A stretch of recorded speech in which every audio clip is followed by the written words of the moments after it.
On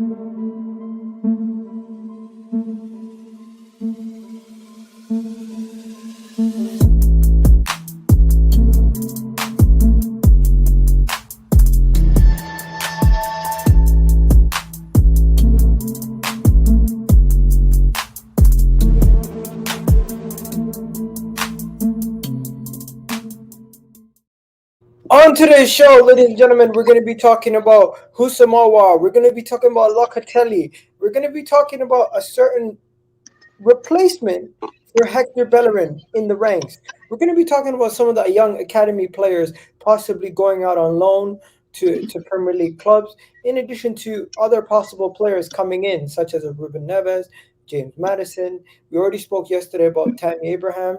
We're going to have to get back onto that because I haven't heard Azan's take on that or Gunnar King's take on that. But yeah, how's everybody doing today? How you guys doing? I'm going to start by saying, woo, what a crazy day it's been already. I woke up just madness all day.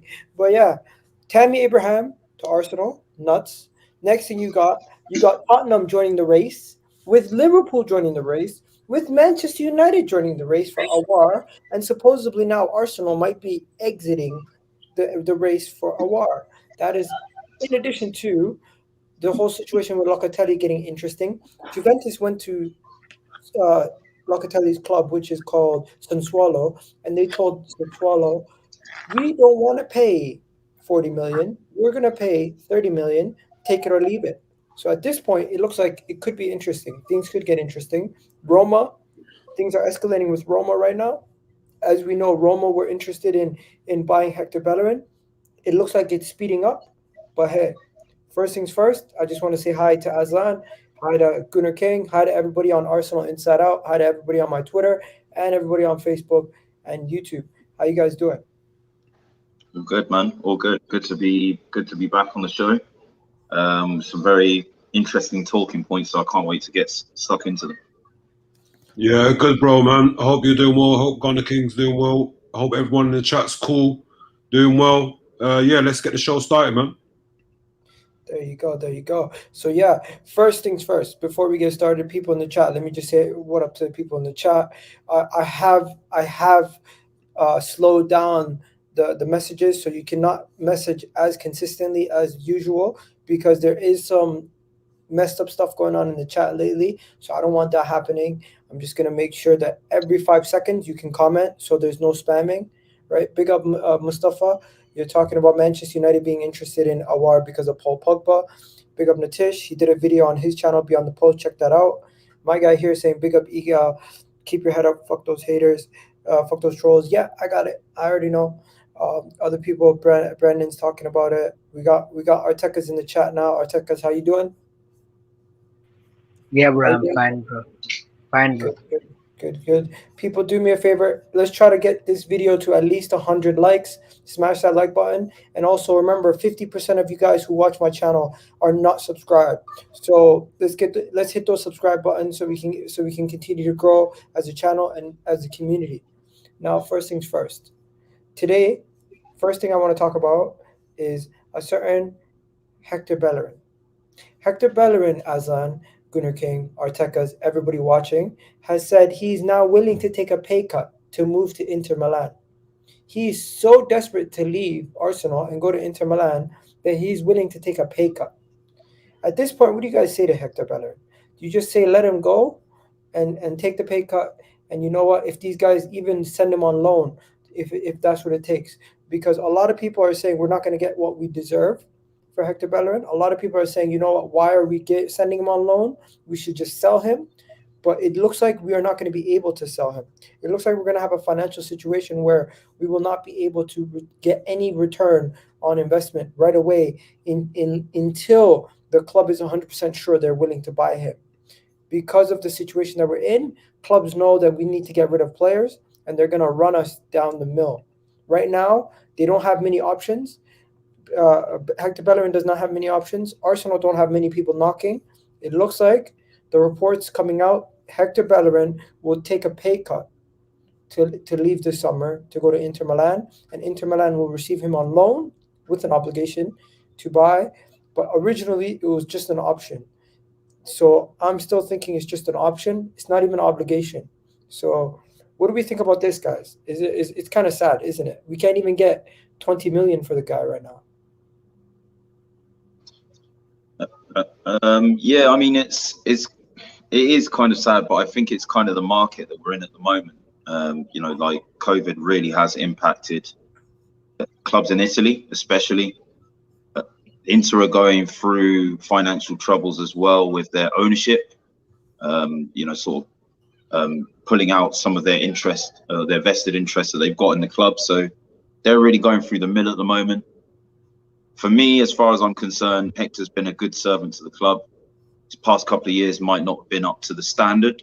We should try and help him to move him on and help him realise his wish. As long as there's an obligation in there, I'm fine with it.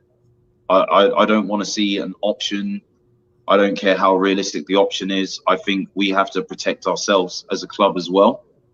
You know, I think that much is fair in the whole story. Yeah. Aslan, we already know your take on this. We've had it plenty of times. I'm just going to go to Arteta's because I haven't heard his take on this. Arteta's, what do you think about this whole Hector Bellerin situation? How there's no obligation to buy. It looks like a loan deal. And he's even willing to take a pay cut to help sanction the move. Yeah, bro. I heard this, bro. I think we should try to sell him, bro, this summer. I think last summer only he should have gone, but yeah, I think one summer he was there extra. I think we should just sell him, bro, even if it is 15-20 million. Okay. People in the chat, let me know. At this point, would you let Hector Bellerin go on loan? Or are you worried that if he does go on loan, we're going to risk losing the asset even more because he will play so bad that they won't buy him? Because he needs to play minimum 25 games in all comps, and the obligation to buy is going to be triggered. That was the last thing I heard. If they have changed the agreement to making it that he has to get a certain amount of targets, such as games started, games played, minutes played, you know what? They could use him up until that point and just stop playing him. So Exactly. So do we want to risk it? I know Aslan's take on this. He said it plenty of times, guys. Bro, but I'm going to go to Jonathan. if I say one thing, then go I ahead, feel Arteta. that yes, that I feel that he'll do very well in Serie A, bro. Because I think the league is a bit slower than the Premier League. Lukaku is there, and I think he'll do very well in the Serie A. Okay. Jonathan, what are you saying? What's up, bro? I'm chilling, man. The Bellerin situation, bro, to be honest, I believe the majority of the problem with selling Bellerin is just the club, bro. Whoever is trying to get rid of these players, who's trying to sell these players, just basically trash, bro.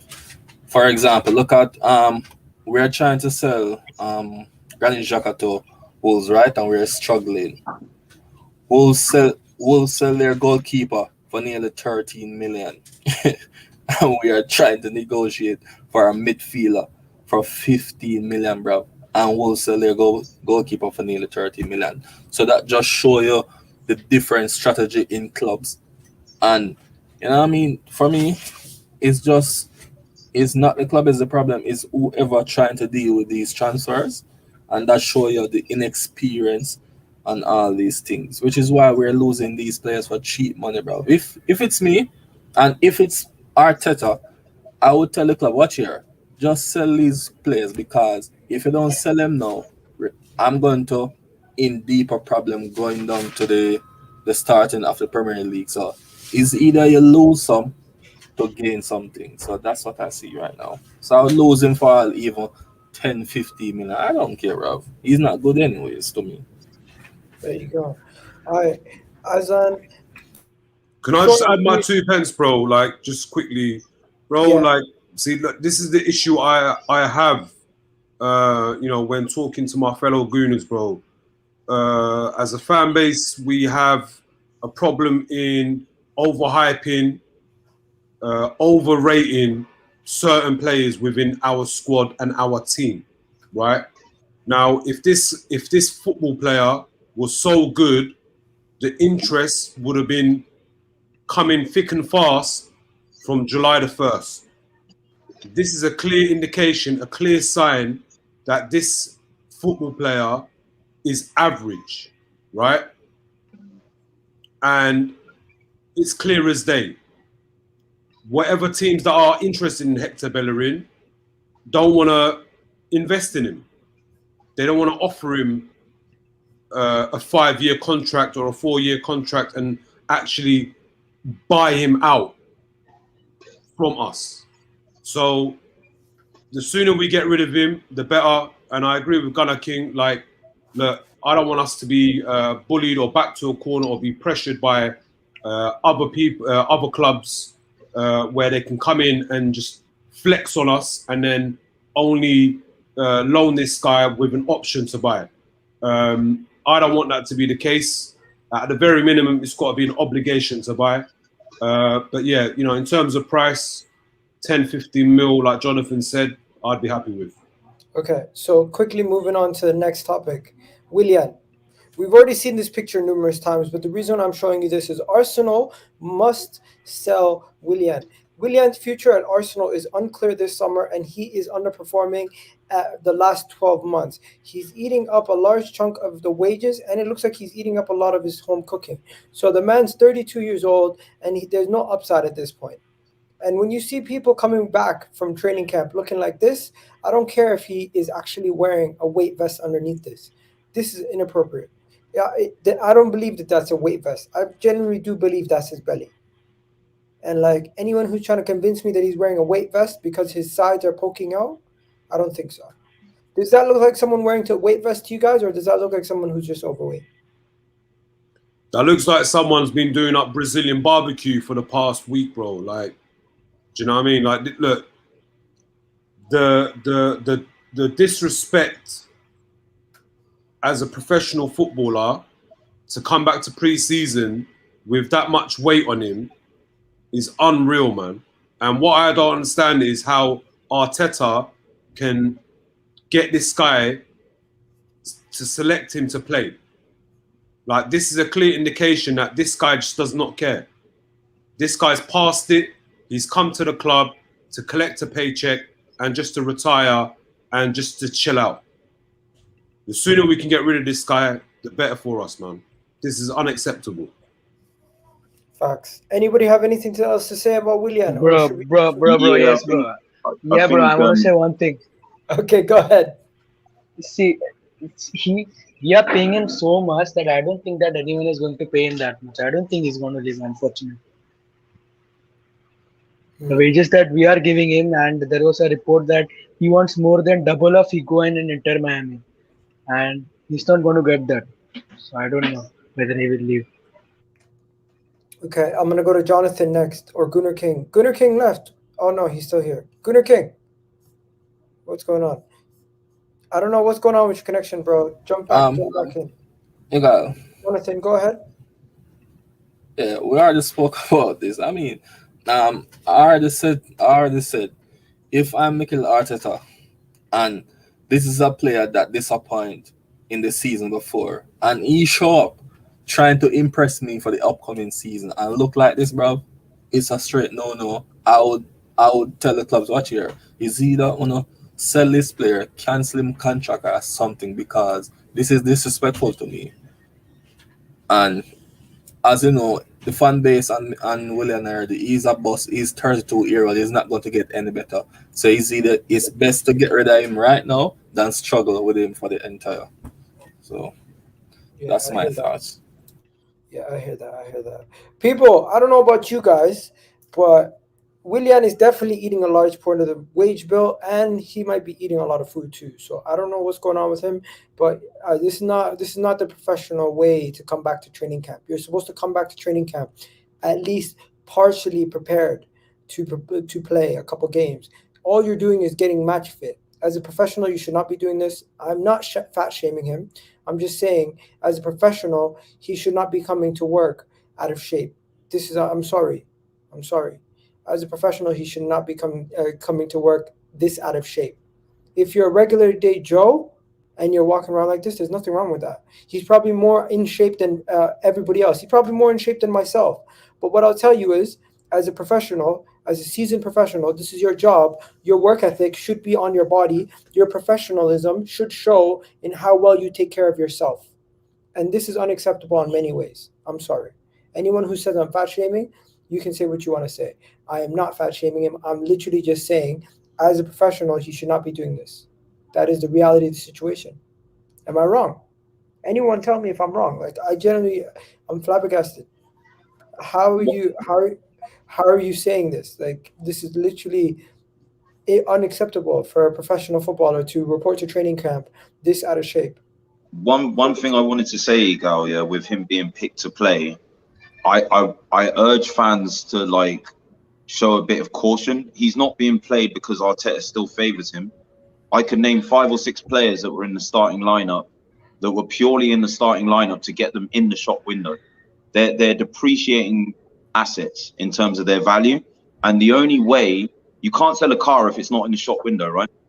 You know, if you haven't got the car in the showroom, no one's going to buy it. So, you know, I just say we need to remember that the team that played against Hibs isn't going to be the team that's going to feature on the first day of the season. But the reality is, to get some of these guys out of the door, we have to play them so that we can garner up interest in them. It doesn't work any other way. Do you know what I mean? Like, so pre-season might be a bit of an unfortunate affair, but if it means we get rid of 1 or 2 players that we know are not good enough for the squad, then so be it. Yo, Shocks, you've been missing in action for a while. Tell me, what do you think about the whole Willian situation? Reporting to training camp looking like this, and just like everything else. Like, yes, big man. Yes, big man. What's good? Yeah, I see. Now I was talking about Willian, bro. Big man, isn't it? Big man. Nah, fucking you know when you lot was just saying about he's wearing a weight vest or something like that. You know, he looks like like them fake pregnancy belly things that women do to like practice pregnancy. That's what he looks like he's wearing, bro.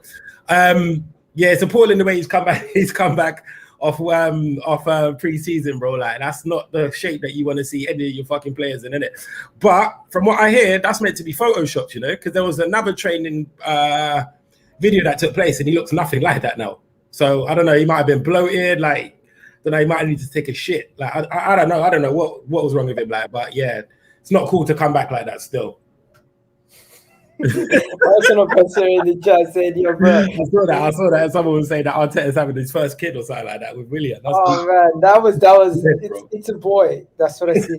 That's so true. I was like, what? Yo, people take jokes too far, but I like it. It's funny. Yo, honestly, enough about Willian, man. Let's keep it moving. I know you guys seen some of the good, the bad, the ugly from the last couple of days, but one good thing is Granit Xhaka looks like his deal is imminent. He reported back early to get this deal done. He's literally came back, I think 2 weeks early from his training. I mean, from his holiday, in order to help sanction this move and get it done over the line. It should be done and over the line in the next coming days. They have already submitted their second improved bid, which is 15 million euros. What? Reported 15 million euros attempted, but an additional 2.5 million. So they're gonna offer us an additional what? See, they're offering us 15 million pounds. They haven't even gotten close to our 20 million pound valuation. This is not happening anytime soon, is it, guys? No, I think we'll cave in and just give in, you know. Are you gonna accept? I think we'll accept with add-ons, yeah. Are you gonna accept 17.5 million euros for Granit Xhaka? Nah, bro. He's even a captain material. He's not just a good, decent player, but he's also captain. So no, bro. Okay, this is when we need to do thumbs up or thumbs down, because we're not going to all agree on this one. First, Aslan, are you accepting 17.5 million euros for Granit Xhaka from Roma? That's their. Oh yes, get him out of our club now. Okay, so you're accepting that. 100%. Okay. What about you, Shocks? 17.5 million. Look, if it came down to it, I'll try to push for more, innit? But if it comes to the point where they're backing out of the deal, then yeah, like, get out of it, man. Get out of it. But again, that's only because I don't see a lot of suitors for him. I truly believe that, you know, if the market wasn't so cheap at the moment, I think somebody would have possibly, we could have been looking at about 25 mil minimum for him. But with the way things are going, only English clubs look like they have the money. no English club is going to pay 25 mil for. If I don't even think no English club would take Xhaka off us, to be honest with you. So, yeah, right. Man said Aslan would get rid of Xhaka for 15 points. Nah, I'm gonna go Big to up you, Laurie, Gunnar man. King. Big up Big up Laurie. Laurie, man. I'm gonna go to you, Gunnar King. What are you saying? I think, yeah, because as long as they put add-ons into it as well that are realistic, that can bump it up, like some kind of bonus-related stuff that can round it up to past the 20 million euro figure, I'm happy. No.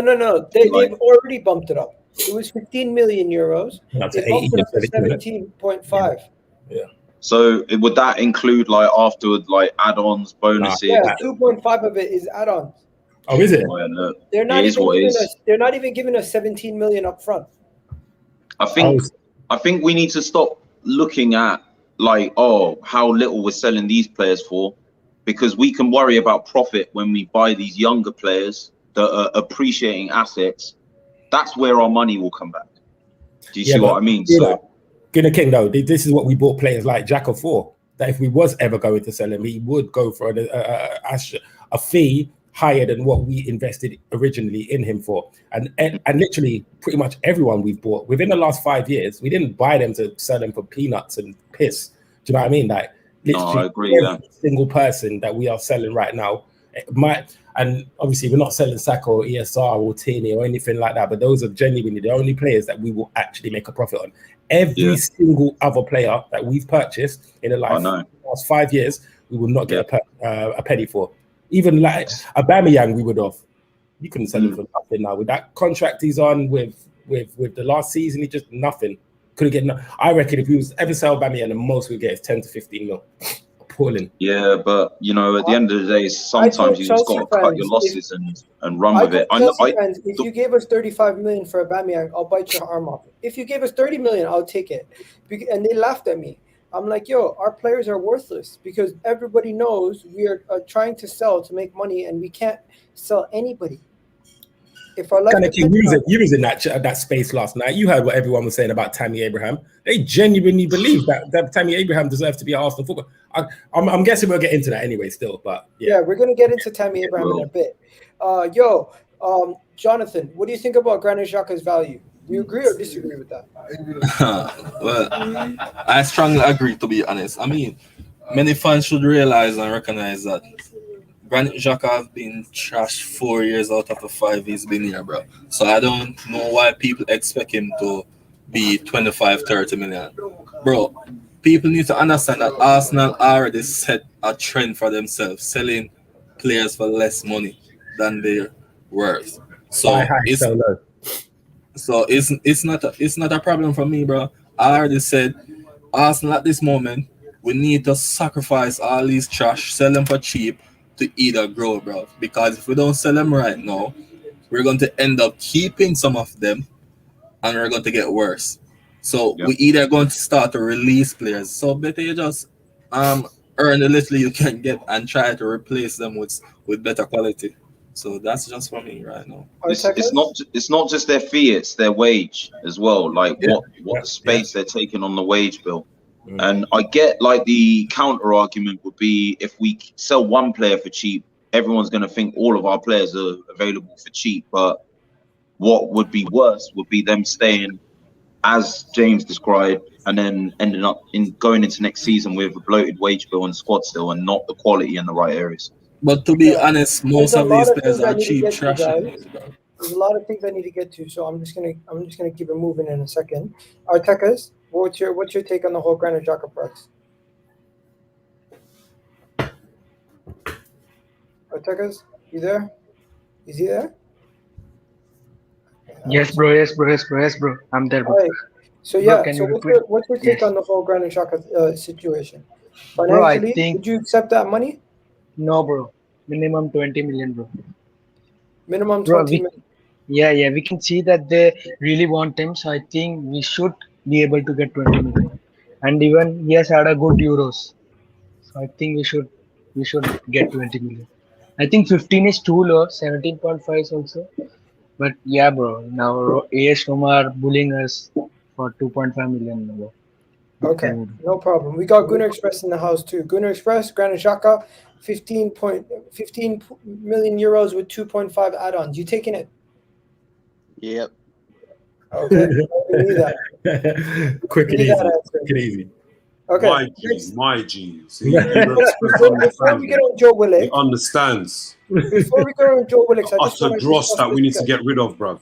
He needs I to just go, want to bro. discuss this quickly. Have you guys seen this? Like Laurie said, 15. Yeah, I've seen it. Have you guys all seen this? Yeah. Big up, So Saka, man. I've been recently called what do you call it? Many things under the sun, but one of them is profiting off of race or something like that. So yeah,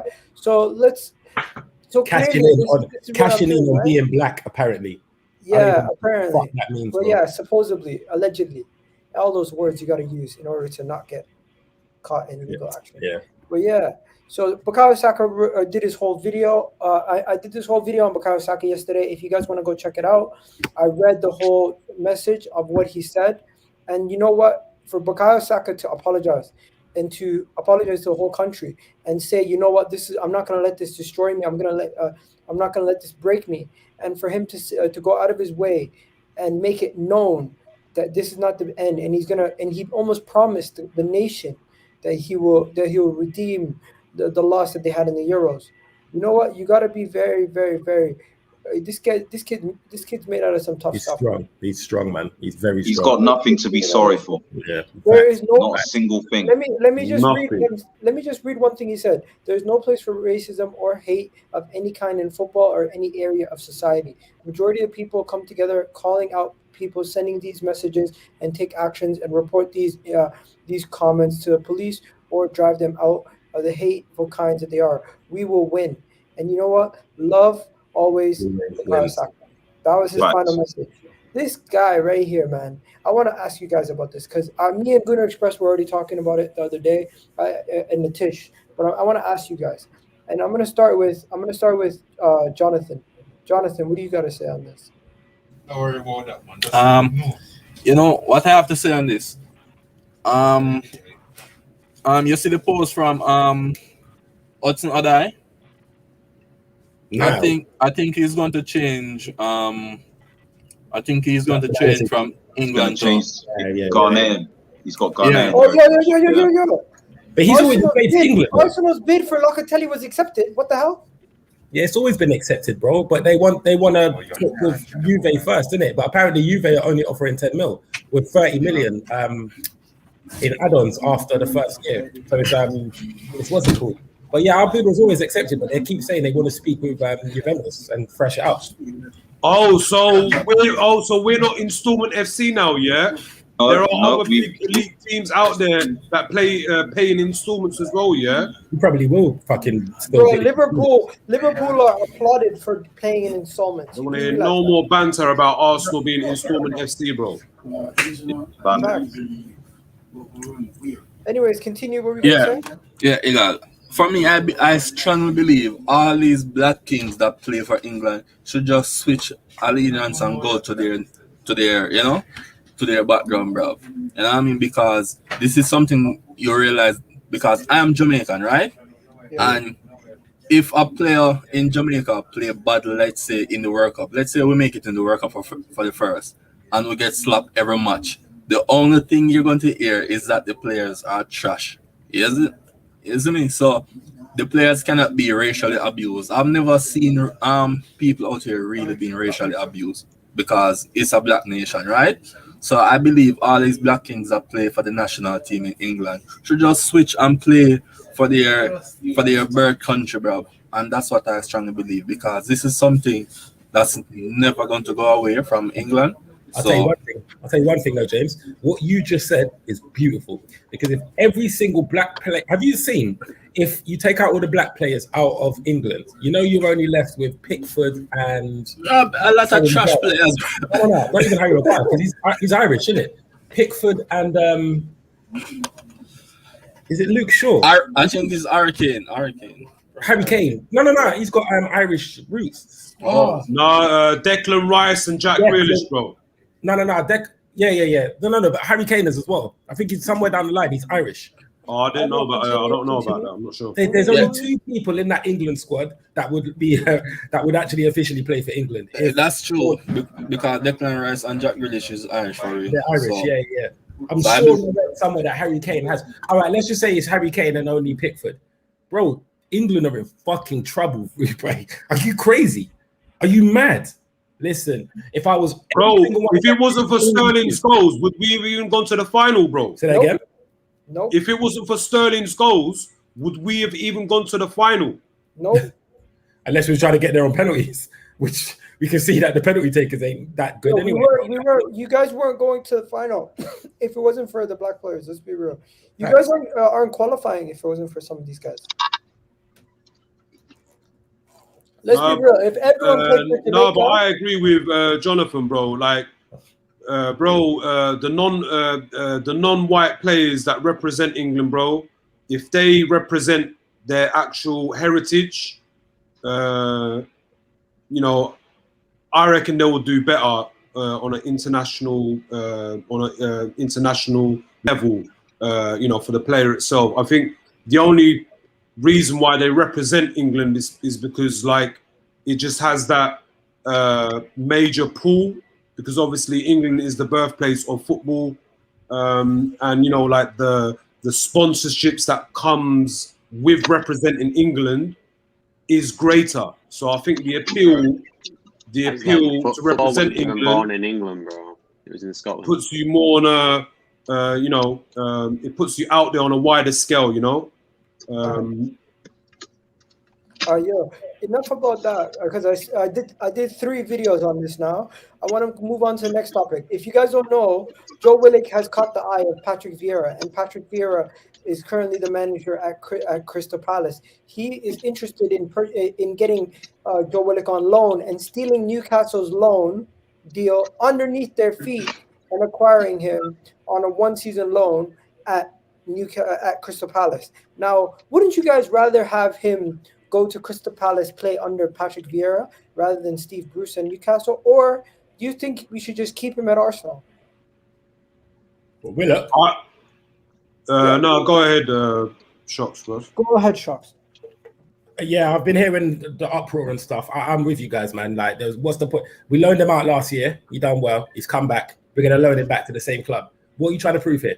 I get that he might not get minutes under Arteta because we need to trim down squad and stuff like that. But to me, there's absolutely no point in loaning him. If you're going to sell him, get the dough in it. Like, there's no point in loaning him. We don't win. Is this an obligation to buy, from what I hear as well?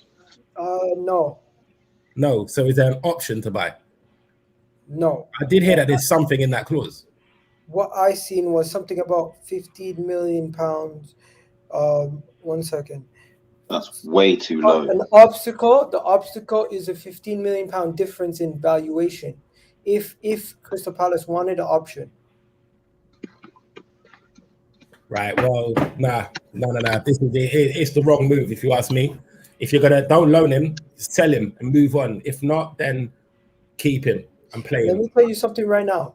Nobody's bringing out that 30 million that we want for him. Nobody's spending the actual money that we want for him. So if nobody's spending the money that we want for him, why on earth are we going to do that? Bro, that valuation was created by our fan base, bro. I don't understand where people got this 30 mil from. I mean, you know, like, they probably looked at examples of Liverpool when they got rid of Solanke to Bournemouth and Ryan Brewster to Sheffield United. Bro, no other club is going to be hoodwinked or going to fall for that same trap. They're not going to fall for it, because other teams have seen that they got that those two teams got conned by Liverpool. And look, I'll be real with you. Look, I've said it on many streams and many spaces, right? The whole point of sending out a young academy graduate out on loan is to get valuable game time under their minutes. And for an attacking player, if they can add goals, that's even better for us and the player himself. But look, if he's not going to be in Arteta's plans due to limited game time, because we're not in Europe, I would be open for him to go out on loan only if it's the right team. It has to be the right team. And you know what?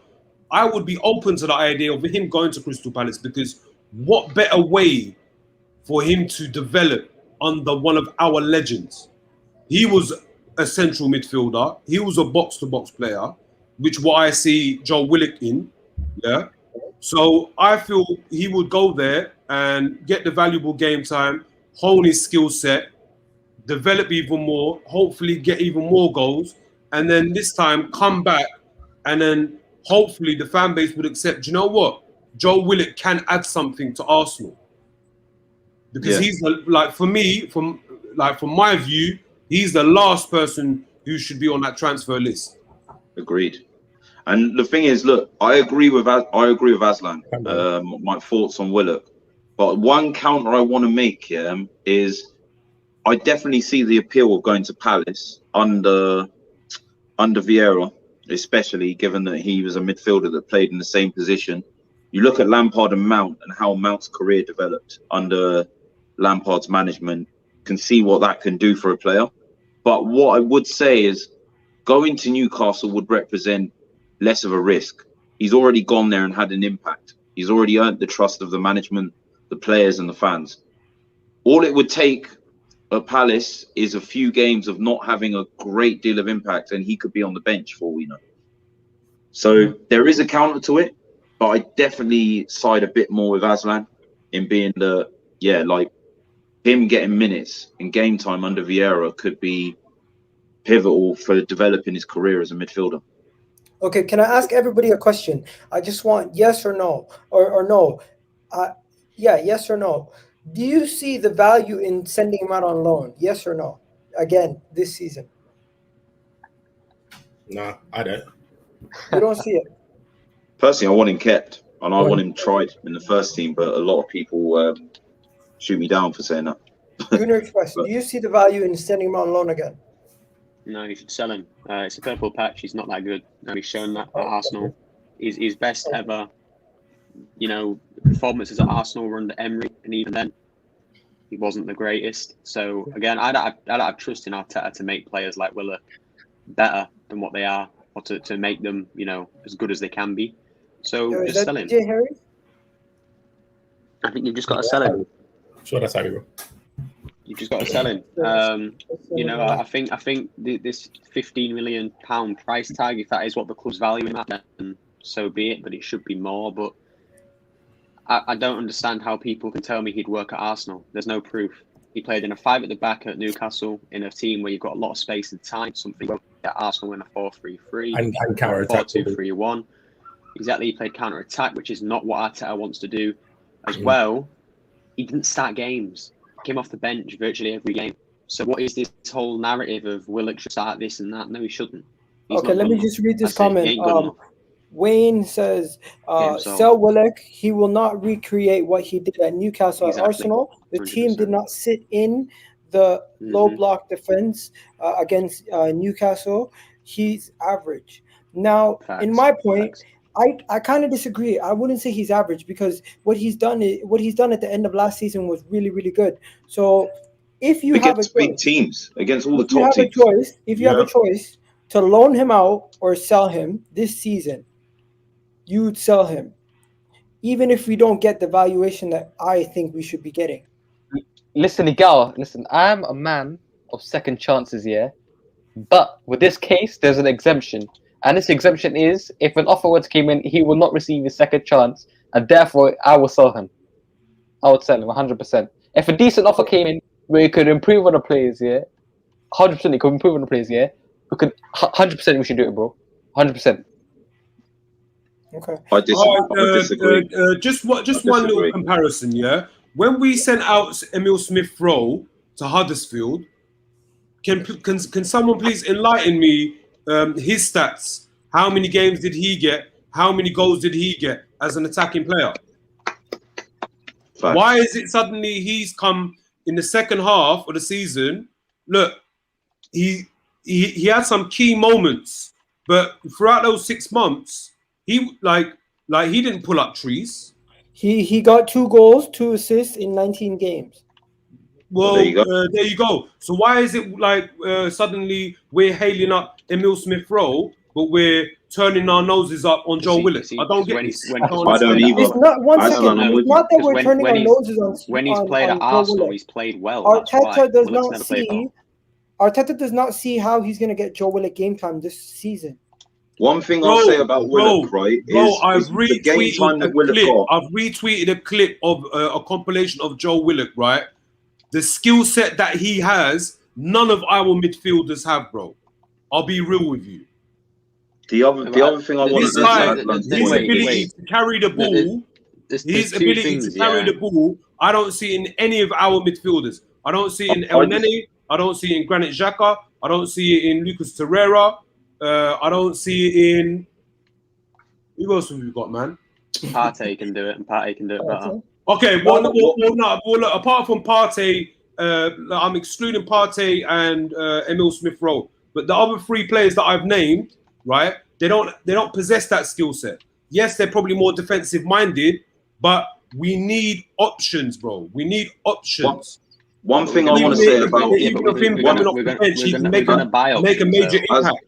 Aslan, let me land quickly. Can I just say one thing about Willock, right? Is we look at the number of Willock's games, and we say Willock got given enough chances at Arsenal, because all we do is we look at the number of games he's played. But as I keep saying, it's a bit of a stat pad, because the number of games he's played, how many of them were consecutive? How many times did he play more than 5, 6, 7, 8, 9, 10 games in a row? It's very rare. And when he played those games in a row, he was often asked to do different things. 1 minute he was at 8, then he was at 10.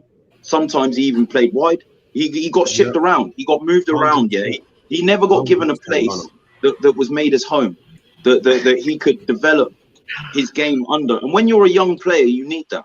I really think we're holding this really high exacting measure to Willock, and I agree 100% with Aslan. You look at Emil Smith Rowe's return when he was on loan. It wasn't anything flattering, but look at him now. Imagine we turned our back on Smith Rowe in the same way that we are on Willock now. Flattering? Who knows? One player would have a gem. I don't, but you know, my opinion is very. I'm just gonna take you out on this one, okay, bro? All right, bro. Because we're talking about a lot of similar things. I've got a few things to say in response to everything that's just been said. First off, when Willock played for Arsenal, he wasn't good enough. That's it. You can say what you want about him moving positions and how many games he played. He wasn't good enough. He never gave Emery a reason to play him more or to play him in a specific position, because he wasn't good enough. The amount of fans that were sat complaining week in, week out about Willock, saying he's way too.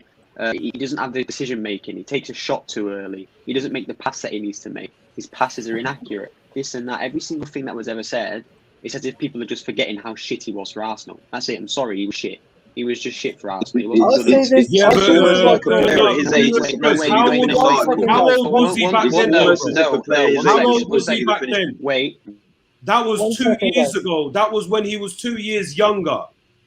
Now him going out on loan, he's grown. I'll let you finish your point, so let me finish. I don't care. Again, I don't care how old he was. It doesn't matter to me. If you're good enough at whatever age you're good enough, that's it. Saka's proven that. The likes of Pedri at Barcelona have proven that. If you're good enough, it doesn't matter what age you are. So Willock, he went out on loan for a reason, because he wasn't good enough. He wasn't in Arteta's plans. And again, it's quite simple that this brilliant manager that we have doesn't want to play him. So instead of complaining about, or complaining at the fans that don't want him, or complaining at Eddie, no, blame Arteta, because he doesn't want to play him. Arteta doesn't see what you guys are seeing in him to the point where he wants to play him. So it's Arteta's fault if Willock leaves, because he doesn't want him. That's Arteta. He does not want the player. It's not that the club don't want him. It's not particularly that the fans don't want him. The manager does not want him. Gunner Express, maybe it's the club identifying that the manager will not play him much this season, and he wants to see more from him on loan. No, but that's it. But loaning him out silly, because I'm sorry, for me it's a purple patch. Is it better if he plays? Is it better if he stays in the team and we lose out on his value like we did Eddie and Ketia? No, it's best if we just sell him off. Just get rid of him. Harry, what's going on, Harry? Arteta's stubborn on players. We've seen it. Even some of the best players we have, if you don't want to play, you don't want to play him. So Willock's going to be one of those players. So just sell him off. Get rid of him. Okay. Harry, what's going on? Can you hear me? Yeah. Yeah, Yeah, we can hear you. fine. Your camera keeps coming off. What's going on? Yeah, no. So I haven't done it in ages. I was just making sure it all works. Yeah, all good. How's everyone doing? It's good, bro. No, It's no, no. good. Good. Good to be back. So we're asking you about Joe Willock. What do you think about the whole Joe Willock going on loan? I suppose it's a case of he's probably not good enough to start for us. He'd probably be a good impact sub. So it's a case of weighing up how much he's going to play for us and is that going to stunt his development versus going to Newcastle and being a much more important figure. So I think it kind of makes sense. I think it's shown already this summer that it's quite hard to sell players. So maybe giving him away at 10, 15 million is probably not the best thing to do. So hopefully he goes on loan, carries on playing well, his value goes up, and then next year we've got a player that we can sell when the market has returned to normal a little bit, or we've got a player that we can keep because he's benefited from another 38 games for Newcastle. So yeah, I think it's hard to do too many comparisons because there's lots to say that players at that age will go on to have great careers, or there's lots to say that they won't.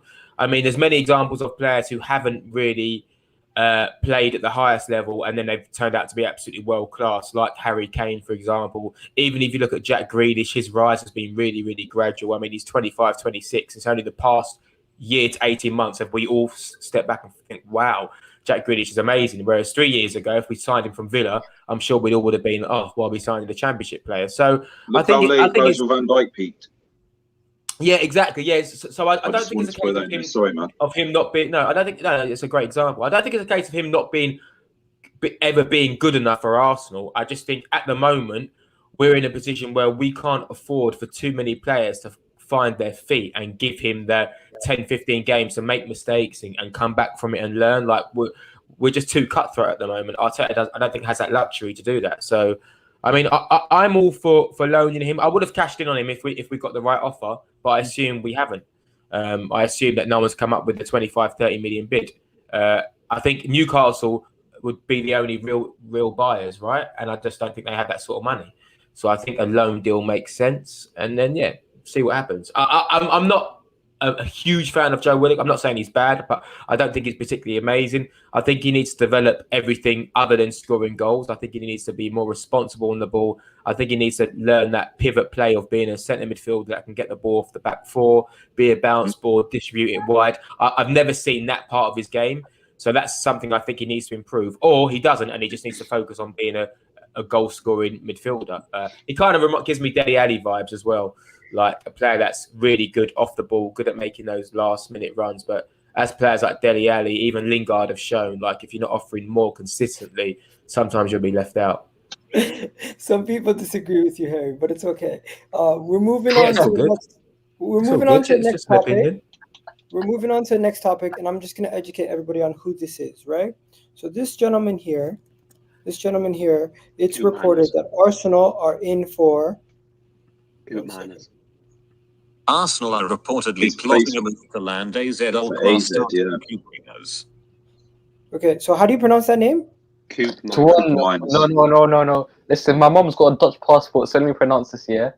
Koopmeiners. Okay, so Koopmeiners is a player who plays in a plethora of midfield positions. He plays majority as a central midfielder or as a DM, right? He's also played as a center back. Last season, in the Eredivisie, he played 31 games, got 15 goals and 5 assists as a midfielder. Okay, I don't know how that's even possible. As a guy who plays majority of the time as a center mid or as a DM, how is he getting 15 goals and 5 assists? That's very impressive. He's brilliant. He's one of right? the best Eredivisie, he's 23. Guys, let me finish. This is my player analysis. He's 23 years old. Okay, he's played in the Eredivisie for AZ Alkmaar for 4 seasons, where he's gotten 1 goal. The next season he got 8 goals. The next season after that he got 11. Next season after that he got 15. But he's not somebody who really gets assists. The most assists he got was 4 and 5. His first in his last season, right? Majority of the things that they say about him is that he's really good at getting forward, getting into a goal and scoring position. He takes all the free kicks. He takes all the penalties. He is really good at passing. He's really good at long shots. A lot of his goals come from long shots. He's not only good at scoring, he's really good defensively. His concentration is one of his strengths. They also talk about the fact that he is stupendous at tackling. He's one of the highest tackle outputs in his team. And this is a guy who's very hot and cold. He will get a red card one game. He'll score a hat trick the next game. He'll get a yellow card one game. He'll get a hat trick of an assist the other game. When he's good, he's outstanding. When he's bad, he's really bad. But you know what? Out of a 25-game season, 35-game season, he's going to give you 17 to 25 games where he's 7 out of 10, 8 out of 10. And he's going to give you 5 to 6 games where you're going to want him out. Are you going to be able to handle that? So what we basically just evaluate, bro, is like, so you see, I don't want to switch to other sports, but okay, you see when they scout players, okay, like a quarterback, this has got a high ceiling but a very low floor. This is what it is like. So it's a gamble, a massive gamble, and is it a gamble worth taking? Listen, we've taken so many gambles in the past, and it hasn't worked out for us. Willian was a gamble. I mean, many other players are a gamble. So if this is a gamble we're gonna take, hell no. No chance. What's his valuation that's been reported? His valuation 15 mil, I think. 5 million euros. It's not 50. They're saying 15, yeah. Yeah, I think it's 15. If Bro. it's 15, bro. I'm taking out a loan right now. I'm buying him. And how old is he? And like what's his role as a player? What position is he playing? 22 or 23, I think. He's 17 million pounds. Oh no, that's Lokonga. He is. It doesn't say how much he is. He's 23. He's a DM centre mid, can play centre back. This is his stats. So as a DM, he's getting these type of goals, yeah. Bro, he got 9 goals as penalties, and like 4 of them are free kicks. Bro, I don't care, bro. At the end of the day, penalties, you still got to, take it and score. You got to put the ball into the net, bro. Like whether it's a set piece goal, I don't care. Like at the end of the day, he's scoring, he's contributing, isn't he? So from a deep midfield position, he's very good at making late arrivals into the box. Look, 24 games he played as a DM, 11 games as a center mid, 5 games as a center back, and in 31 games he got 15 goals and 5 assists. What I can now do is I can look at this deeper, and I can find out how many of them were penalties. He's only played for his country once. Is that right? Yeah. Where did I say that? Dutch. Is he Dutch? Yeah, he's Dutch. He hasn't played for the Dutch national team yet. Oh, one game. Yeah, you're right. One game. That's interesting. Hasn't he been capped at youth level though? Harry, one second, bro. Harry, so like you asked that, like, are you disappointed with him getting the lack of game time representing his national side, or like? No, I don't care if he plays for Holland or not. It's just interesting to see a player with such good numbers not playing in a Dutch side that isn't exactly like outrageously amazing. It's a simple answer, frankly. Well, I think it's also good to know when I asked, because we've got Callum Chambers and Rob Holding. They don't represent England like that on the regular. No. The Dutch players, for my family, hear that, like they're good defenders. That's what I'm saying. It's a simple answer. Please? Can I get my word in, please? Bro. Frank the ball. Can I get my word in, please? Come on. Chaos. Get my word in, please. Okay. The Dutch players are suited to total football. We ain't in the 1990s, mate. Total football's dead. All right. Total football is finished. As you can see by the Holland team is terrible, bro. Just like they play total football, it's a footballing philosophy that's dead. We need players fit for the modern game, and unfortunately, he ain't fit for the modern game, bro. He ain't fit. Samuel, he is. Trust me. Listen, you can have your opinion, express, and I have mine. But in my opinion, this is a gamble I will not have taken. If in 5 years he's another world-class player, I'll put my hands up. I say, well done. Guys. This is what I love. Samuel, do you watch a lot of the Dutch league? Well, mostly the most televised team is Ajax. The Ajax team is the most televised team in the country. This is what I wanted to show you guys. He's a very much a purple patch player, and he'll go on fire statistically throughout runs. So he'll have a run where he gets like a goal output every game, and then he'll have like a little bit of a barren run, and then he'll go ham again from penalties or free kicks, depending on how his team perform. And then out of nowhere, you're just going to see like poor performances in between. All right, bro. Well, comparing his stats to Granit Xhaka, Lucas Torreira, Mohamed El-Neni. There are many players throughout history that were like that. Henry's record probably looked very similar at Juventus before he came to Arsenal. All I want to say is I've been speaking about this guy for ages. Whenever we've been talking about DMs, I've always been bringing Koopmeiners, but no one ever wants to listen about it. That's true. I think Wait a second, because I've let everyone else speak yet. So 1 second. Koopmeiners, you can say what you want about the Dutch football, whatever else. Frank de Boer is the manager. If you really want to look at Frank de Boer as a manager managing that national team, then go ahead. But I have no respect for your opinion in that case, because he is one of the worst managers to ever grace the Premier League. So if you want to base someone like Koopmeiners off of Frank de Boer, go ahead. But honestly, I have no time for your opinion in that case. As well, AZ have. I just asked if he's got international caps. That's why I asked. No, Harry. I'm not saying you. I'm just saying anyone in particular. I'm just saying anyone in particular. I'm not directing at anyone. But what I'm saying is, you look at. You can say what you want about the purple patches. Again, take context. AZ Alkmaar's team is not that good. Harry, I fucking love you. Listen, wait. Samuel, wait. No.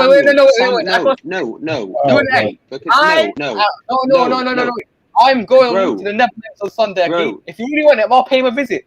I'm going to Netherlands on Sunday. I'll pay him a visit. All right, Samuel, cool, bro. But I'm going to Holland on Sunday. Let it go with it. Because you're waffling, mate. So let me finish. Yeah. I'm not waffling.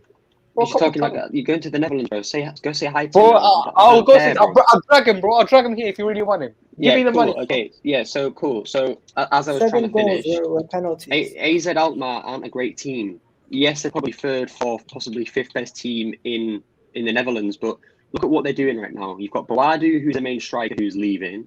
You've got Stengs, who's leaving. You've got Koopmeiners, who's probably going to leave as well. Their team's not that good, so you can say this about Purple Patches and say, oh, he's an inconsistent player. I don't blame that fully on him more than I do the inconsistency of his team. Their defense is not great. It really isn't. They've probably got one good player, and that's Windal at left back. Who I think we've spoken about before once or twice. Bro, he's a DM. He created 33 chances. That's impressive. Bro, click on pass accuracy as well. Click on pass accuracy. This is what I'm trying to say to people. Every time I bring up Koopmeiners, he's a deep-lying playmaker like Locatelli, who's incredibly cheap, who's not renowned by football fans. Bayern Munich want the guy. And for some reason, whenever Bayern Munich want a player, everybody gets gassed up about him, including myself. But, using that logic, they want him.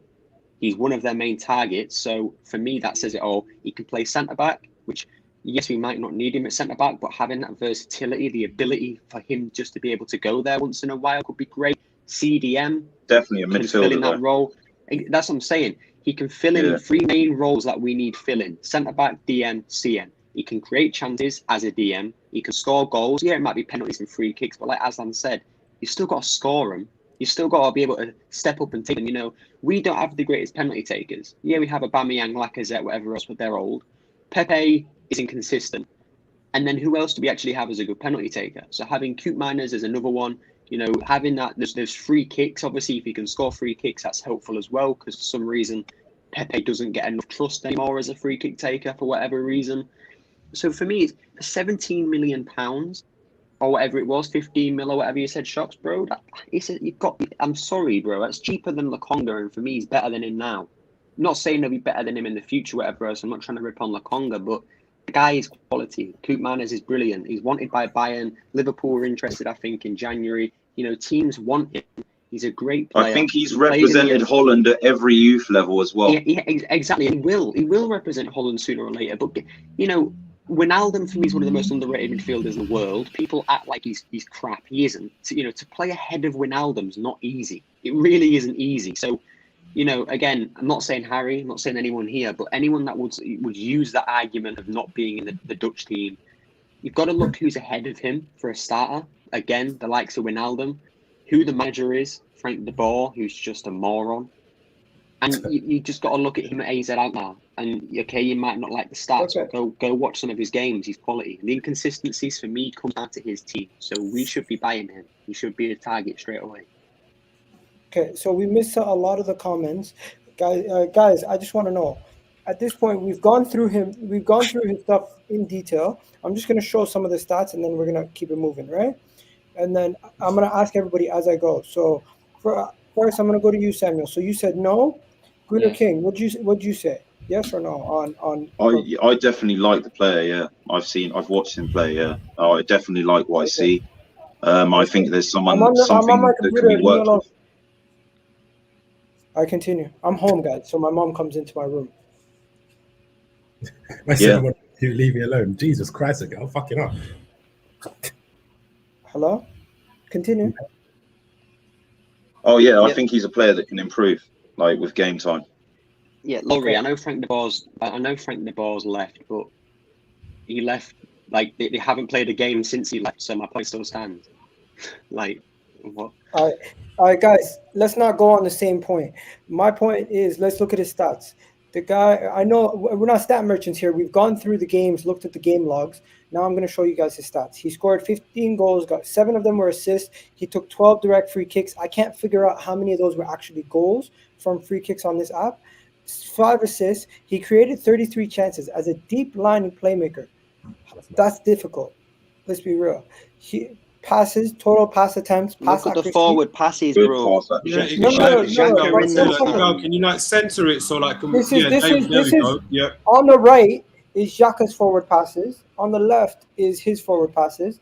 Xhaka's pass accuracy is a lot better from crosses, attempts, and percentages, but he does do more forward passes. He does do more backwards passes. He does more clearances, more interceptions, more blocks. He has more yellow cards. Xhaka has more yellow cards, but they're on the same amount of red cards. And that was pretty much what I wanted to show you guys between the two of them when it comes to passing stats and goals contributions. So So I don't see where the inconsistencies are, because you said about how one game he could score a hat trick, the next game he could get a red card, but he's had 1 red card, 2 yellow cards over the space of the season. I showed you the. Okay, sorry about the red cards and yellow cards thing. Sorry, let's go to the passing stats for a sec. But what I was showing you guys was this. Wait, Xhaka was on the left, right? Of that thing you just showed. Yeah, Xhaka was on the left. Okay, cool. So the passing stats, Harry, was everything that had to do with pass accuracy, passes attempted, cross accuracy was Xhaka's. But anything that had to do with attempt of passes forward. Don't do that. Harry, don't do that. But yeah, Winter Express, this is what I was talking about when I said he's hot and cold, right? Now, excluding the games that are preseason games and stuff, right? Look at the actual when the season begun. He got 1 goal. He got 1 goal contribution in his first couple games. I know he's a midfielder, but when it comes to midfielders, you tend to see 7 out of 10s, 6 out of 10 performances. Those are average performances. He's giving average performances. Then when he gets goal contributions, obviously it peaks. He goes nuts, where his team's getting a bunch of penalties and everything's going great. But then he drops off again, going back to subpar performances. Versus Florentino, subpar performance. Another one here versus Ajax, subpar performance. You can see when they face top opposition, he can somewhat go missing. They lost this game 1-0, or they won this game 1-0. He got a red card. Game ago, you're giving us results of like a whole team, bro. I don't know anybody else that plays for AZ Alkmaar, bro. I can't even lie to you, man. Like I'm looking at the players' ratings. Can I ask? No, is he the right? Do you know what you could also argue though, Igal? The goals that he scores in those games, maybe our strikers may not score, and then as a midfielder, he's contributing with the goals. Stepping up, yeah. You know what I mean? And the games that he's not scoring was terrible. are the games how many times have we said we need goals from midfield? Like for a long while, we've had this issue where we lack goals from midfield. That's true. And from what I can see, like you know, look, I'm not claiming that I've seen this guy play in the Dutch league. You know, I don't know too much about him, and I don't read too much into stats. But you know, like just for this, you know, argument or player comparison, we've had to use stats, and just on stats alone, he looks superior to Granit Xhaka, and he's like 5 years younger than him. So I think yeah, 15 but he's mil. not. Sorry. I think 15 mil is worth a punt. Why not? Oh yeah, totally. But when we're talking about being superior to another player, obviously, if we're buying a partner for Thomas Partey, what are we looking for then? Are we looking for a goal scoring midfielder, or are we looking for someone to help develop play? I think Harry, to answer your question, I would say. So go on, King. Go on. Oh no, I was going to say specifically we should look for both, so we can like change between systems. Yeah, cool. But when we're looking at comparing stats and if we're just going to say that he's superior to Granit Xhaka, I mean, well, he's not. You've got to take in consideration that if we look at passing stats and pass completion, that's really important to how we play. So I think it's a case of, obviously, if he scores penalties and free kicks, awesome. But that's not why you sign the central midfielder. You sign the central midfielder so he can dominate possession, build up play.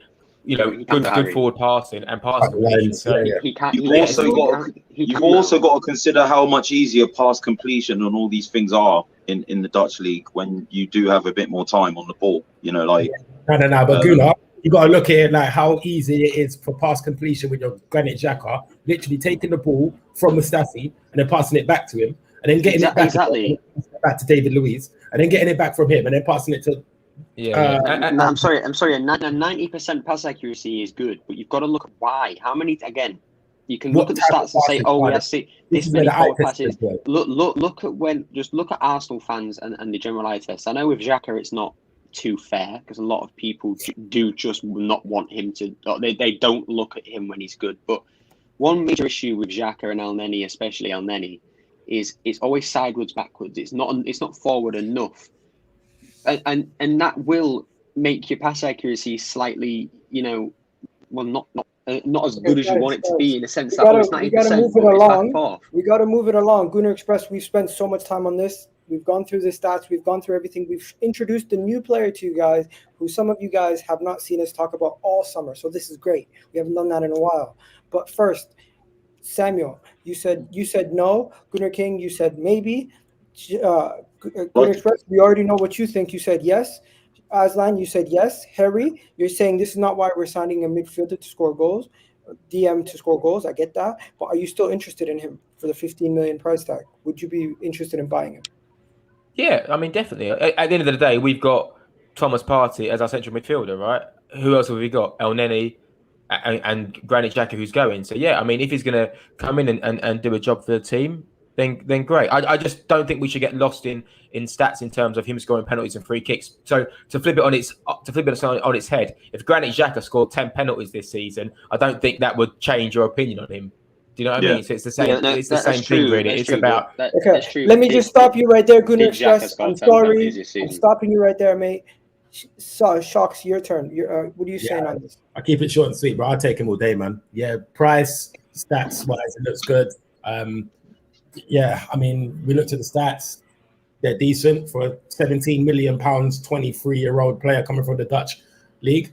We all know, we look at Donny van de Beek and all of that, like, we say, like, how on earth is criminal this guy's not getting game time? I don't see him being too far off that with those stats that we just see. I'll take him all day, man. Yeah, great. Okay. Next, Arsenal have been in for Houssam Aouar for a little bit, for a long time now. This saga has been going on longer than the Sell saga. It's been going on for two and a half years now almost. Now, let's go on to the next thing. This saga has gone to a next level now. It's not only Arsenal after him, it's Spurs. Not only Spurs, Liverpool. Not only Liverpool, Manchester United. Manchester United are interested in him as a possible Paul Pogba replacement if Paul Pogba was to leave this summer. Liverpool are looking at him as a possible replacement for Gini Wijnaldum. In that midfield, somebody who can help get forward, create chances, and possibly go back and do things as a central midfielder. Then you also have Spurs, who are looking at him to bolster their attack. They find it that his price tag is very cheap, and to be able to bring in a quality player of his level with the price that you'd have to pay, this is a bargain that Spurs cannot turn down. So, of course, they're sniffing around. And supposedly, a Spurs account today said Spurs, when they come knocking, they have a different knock. I saw that. I saw you. I don't know what knock that is, but how dare you retweet that, bro? You gave that clout, bro. Anyways, Spurs plagiarize our line. Now, I just want to let everybody know. Arsenal have two choices. They have decided if they want to step away from this deal or if they want to continue with this deal, because they're currently in pole position because they have the most groundwork done with Aouar. If we walk away right now, he will immediately join another Premier League rival. If we stick around, we will then not be able to get our deal done to get other signings down the line. Now, please do not talk about a right back because right back will be discussed later in the video. Please do not discuss anything in regards to, who else was I going to mention? Locatelli, because we're going to talk about Locatelli. But this is strictly about Aouar. are you guys worried, or are you? If you had a choice, walk away now or sign Aouar, which one are you doing? Sign him. Wait, You're what was signing it? Aouar. What was the question? Sorry. If you have a choice to walk away from Aouar and let other clubs sign him, such as the Spurs, Liverpool, because we are in more of a driving position than Spurs and Liverpool, but the player would prefer to go to Manchester United because they have the money and they would have the squad where he'd fit in at best at this moment. Sign him. Why would we give a player like that to a rival? I think we're really light in those positions, so we need to recruit. And if it's a case of, I don't want us to wait too long to get our centre midfielder or number 10 or our starting centre midfielder. I know we're getting Lokonga, it looks like, but I can't see him starting straight away. So I would go from early to get it done and just get him ready for the Premier League season, rather than waiting to the last week to get Ødegaard or Maddison, because they're the sort of deals that would probably happen right at the end of the window. I'd rather just go in there and get him for 20 million, and then you can focus on other targets. So I'd go for him. I think what we need to remember as well is for each position, it's not like we go for one target, we wait to get rejected and go to the next. Like, we are actively speaking to 2 to 3 targets for each of the positions that we're looking to recruit for. We should stay in there. We should hang in there. We have been in the longest, and I think that will go a long way, you know, for a player to be like, we've wanted you all along, as opposed to United and these lot that have just come in because all of their other targets have dropped out. Sometimes the ego can play into that, and your ego can make you say, well, you know what, these guys wanted me from day one. These guys just wanted me because all these other guys that they're trying to get aren't available. So that can go a long way. And the thing is, the worst thing we're going to lose is face. If he goes United, he goes United. But at least we know we did everything we could to get this player. Last season, they wanted 50 million euros for him. He's now available for 20 to 25, and he's quality. Okay, so, can I say one thing? Why would we give up? I just don't understand. Say something. Gunnar King, one moment. I was gonna say, you guys remember the Spurs to Arsenal is nothing new. We've spoken about this numerous times, Aslan, Gunnar Express. You guys have been here consistently for a while. I don't know about Harry and Show. You guys haven't been around in a bit. Have you guys seen these rumors man. before? I've been busy, man. Sorry. No. I'm asking, have you guys been seeing these rumors also? Or am I, because I feel like every single day it's recycled bullshit, and they just tell us the same story in a different language every day. That's the definition. Yeah, I feel like it's just one of those ongoing rumors. Yeah, that's just been going on forever. It's probably a player that will never ever sign, but in 10 years we'll still be sitting here going, "Oh, we might be getting Hassim or It reminds me of Drexler, right? Yeah, Draxler. I don't know if anyone remembers Team Trebelsi, the right back at Ajax. I think we were linked to him for every summer. MBI from Olympiacos. Oh, that's it. Yeah, there's loads. Yeah, so Griezmann was meant to be coming. No, but my specific point is: have you heard the rumor Spurs and Aouar before today? Because I've heard it 3 weeks ago. The Spurs will bullshit. I've heard it. I've only heard Spurs. I only heard it today. Rumor. That's all I've ever heard. You sure? Gunnar King, you were on my video like last week. We did this. What are you talking about? Spurs ain't getting Aouar, bro. Like, look, like they've got Ndombele, who I still think's pretty decent. They've got Lo Celso, who should be decent, but it's Spurs tax, so he's not. Like, they've got good midfielders. Their fans are just so adamant that they're crap when they're not. Like, they just don't have the facilities to make them good. That's it. That's what Spurs are as a club. Got great players, I think Neves to Spurs is more likely, to be honest. Yeah, I agree. Neves. They're linked to Daniel Padence because of Willy Bolly. All I'm saying is, if Spurs sign Willy Bolly, I'm gonna fucking die of laughter, bro. Because he's so. If they sign Willy Bolly, you know what? That would be Willy funny. Bolly, man. I think Spurs will just raid man. Wolves. I think they'll raid Wolves totally. Facts, I think loads of Spurs players will go the other way as well. I can see. As long as it ain't Neto, as long as they don't get mutual Neto, agreement, like Harry Neto, Winks going to Wolves You know and who Neves going to Spurs. They should get Semedo. He's the best right back in the world. Yeah, 100. Semedo's so good. I know you. Anyways, guys, that guy. I'm gonna just keep this part short. Keep this part short. I did a poll, and I asked everyone in the chat, who do you think Husamarwa should join? 48% said Arsenal, 18% said Spurs, 18% said Liverpool, 14% said Manchester United, and that's just from my viewers, right? And on Twitter, I did a similar poll, And obviously on Twitter, it's going to be a different demographic. But guess what? 42% on Twitter also said he should join Arsenal. 32% said Liverpool. So everywhere I go, maybe it's just because I have a lot of Arsenal fans following me, but majority of people, if they were Houssem, they would sign for Arsenal. Well, there we have it. There we have it. Send that to Houssem and let's get it done. He knows what it's about. No, Okay, I mean, now in all seriousness, though, like if you look at the midfields of the other three teams, R1 is probably the clearest pathway to the first team. Okay. You know, I'm not saying that it might be hit and miss because of our current situation. I'm trying to be unbiased here, but Liverpool, you look at their centre mids, Tottenham, it's the same, and United, it's the same. You know, Pogba and Van der Beek can't get game time at United. You know, Liverpool have got Fabinho, they've got Thiago. Liverpool, they ain't gonna get him. Like they need someone who can replace Wijnaldum. Aouar ain't that player. They need Renato Sanchez. They need Neuhaus, but none of them want him because they're all deluded Liverpool fans. But yeah, I'm not gonna get into that one in it. But they need a player that isn't Aouar. That's it. They need everybody but him. Again, Sanchez. You never know. They might change the profile and go with more of an advanced 8 or a 10. As opposed to directly replacing Ronaldo. You never know that, but what you do know is that it's uncertain what would happen if he went to Liverpool. Whereas at Arsenal, as far as I'm concerned, the one central midfielder of note is Thomas Partey. That's it. Everyone else they have had chances, and they've not really shown that they can take us to where we need to be. So he would probably look at Arsenal's midfield and think, that's a midfield I can get into, like, the easiest. Okay, I prefer a Premier League proven player in James Maddison if he can afford him.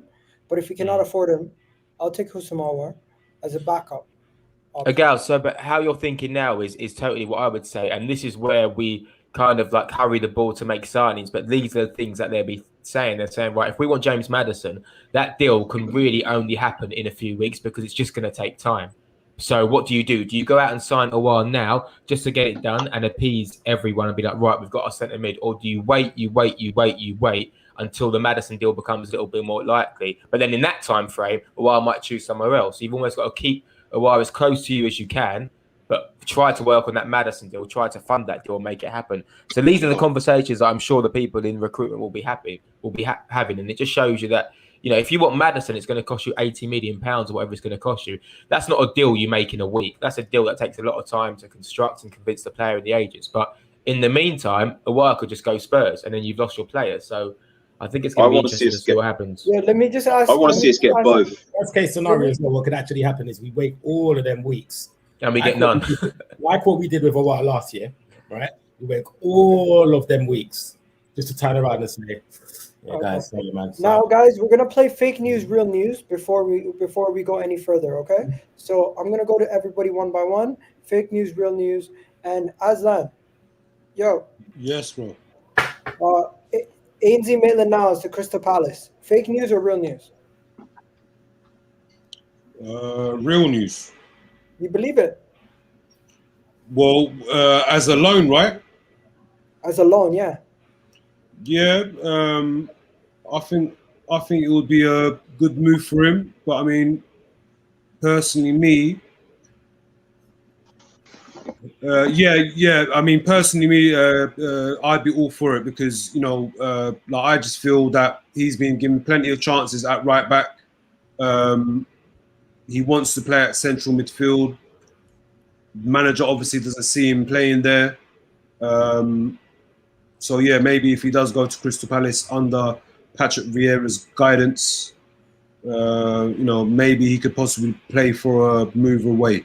Because I don't see the manager sees Ainsley Maitland-Niles in his long-term plans. So probably be a good move for him, yeah. Okay, guys. So we all think this is real news. Yeah. Okay, so now that we think it's real news, do we agree with it? Do we think this is a good loan move, or do we think once again we should sell the players? I was going to say I don't think it's real. I don't think it's real. I don't believe nothing. I don't even think I should play this game because I don't believe. Because it's just the moment that Vieira has gone to Crystal Palace, it's all as you weren't hearing links of this before. it's only now that he's been appointed as manager that all of a sudden these links are appearing to our players. So I'm not saying they don't have a grounding in truth. I'm just saying that for me seems a bit far-fetched. Yeah, no, not far-fetched. It's not a coincidence. Those two things. Viera being confirmed as manager, then all of a sudden, Crystal Palace being linked with another take away the NKER, all linked to Crystal Palace. Take away the Viera thing as well. It just makes no sense for Palace. If they were going to play him at right back, they've already got the likes of Nathan Ferguson and Nathaniel Klein, who I think are better right backs right now than Maitland-Niles, because Maitland-Niles is a right back. He's a decent right wing back, and they don't play a 5 or a 3 at the back. And then how is he going to get in their midfield? The guy literally was trash against Hibs. The guy couldn't pass a ball properly.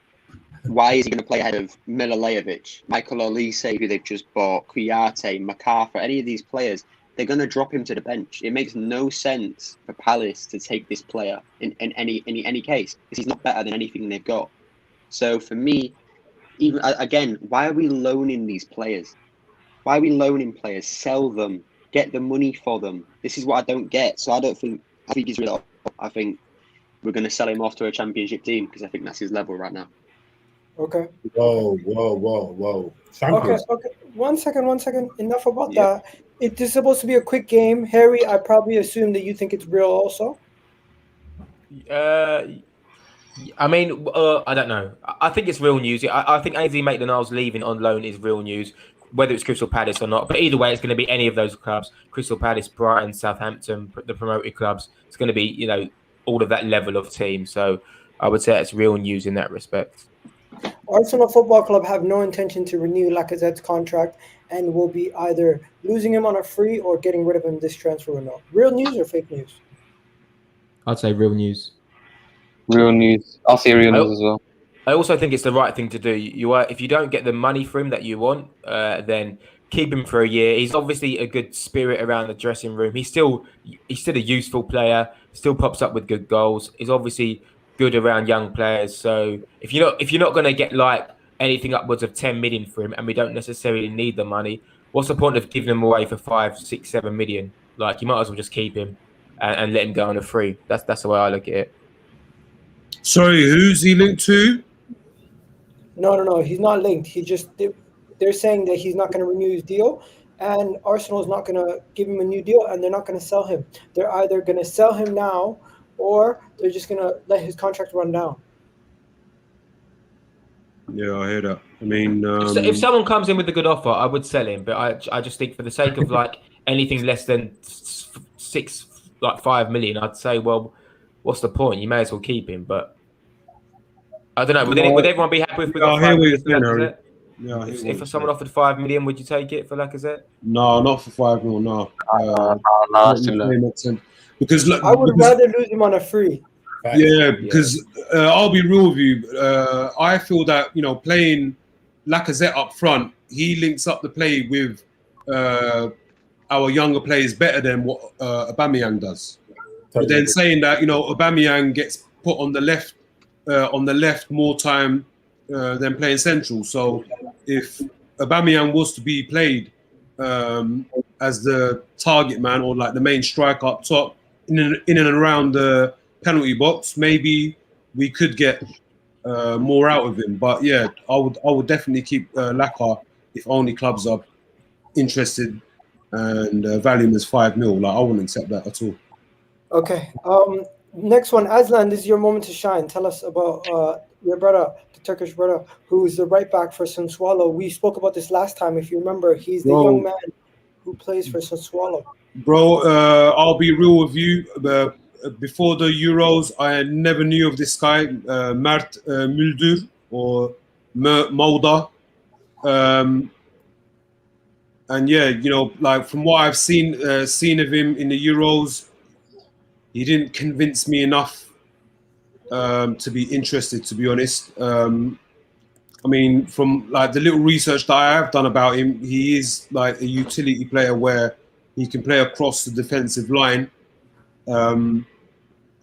He can play right back and left back, but we have players like that within our squad in Cedric, and he's not really pulling up any trees. So I mean, yes, obviously he's younger, but I don't know. I'm not really convinced by him, to be honest. Okay, so according to The Athletic, they claim that the Gunners manager Mikel Arteta is keen to choose Muldur following his inspiring campaign for this, in the Serie A this season. Anybody here saying yes to a £10 million right back who does not have much experience and doesn't really get forward much over there in Italy? I don't think this is a good deal. I don't think we should be going after a right back who has. Miguel, we already have 4 supposed right backs who are average to okay at best. So to add another average to okay player is unacceptable, man. We need a specialist in that right back area. I don't want another utility player where he can play right back, left back, all across the defensive line. Like, we need a specialist, not a jack of all trades. Yo, people are saying fake news. So are you guys calling David Ornstein a liar? Yeah, he's chatting out his arse, mate. Fake news. All right, we keep it moving because I don't think everybody here knows much about this guy, right? Yeah, not a great deal. All right, so the next one, we're going to be talking about 2 players just to end off the video, right? And the question is which one, and then I'll explain why. So Ruben Neves we've been linked to, and Locatelli. Today, supposedly, Locatelli's deal is closer than ever after Juventus turned down to pay his £40 million valuation. They're only willing to pay 30 million euros, take it or leave it, plus a loan deal. So they're trying to call the shots. The player wants to go to Juventus. He does not want to leave Italy. Now, former Porto player, current Wolves player, Ruben Neves, has agreed personal terms with Arsenal, and the deal could be sanctioned for as low as £25 million. So these are the 2 midfielders that we're going for. One is already played in the Premier League. The other one hasn't. He played in the Serie A. My personal opinion, we should be asking who do we want, not which one would pick us. And I prefer the player who wants to join Arsenal, the player who's already playing in the Premier League, in Ruben Neves. And I'm going to ask you guys one by one, what do you guys think? I'm going to start with you, Samuel. I'll take Locatelli all day long, bro. He's double the player that Neves is. Neves is not. I think Neves hit his ceiling in the Premier League, and Locatelli, there's a lot more potential to be there.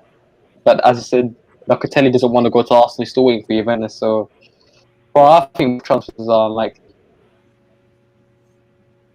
fake news. Bro, can I just quickly add? Didn't Arteta come out and say that if he has to persuade a player to come to Arsenal, then he's not the right fit for Arsenal Football Club? Yes. So then why are we entertaining this Locatelli youth, bro? Because Arteta's a liar. He's a liar. And he's lying. Let him. And I think he's had to definitely convince people to join his club since he signed. I get like going into the transfer window, like we've got option A, B, and C for every single position that we need addressing. But bro, like, look, we're less than a month away from our first competitive Premier League game, man. Like, if option A is not available, just go and get option B done.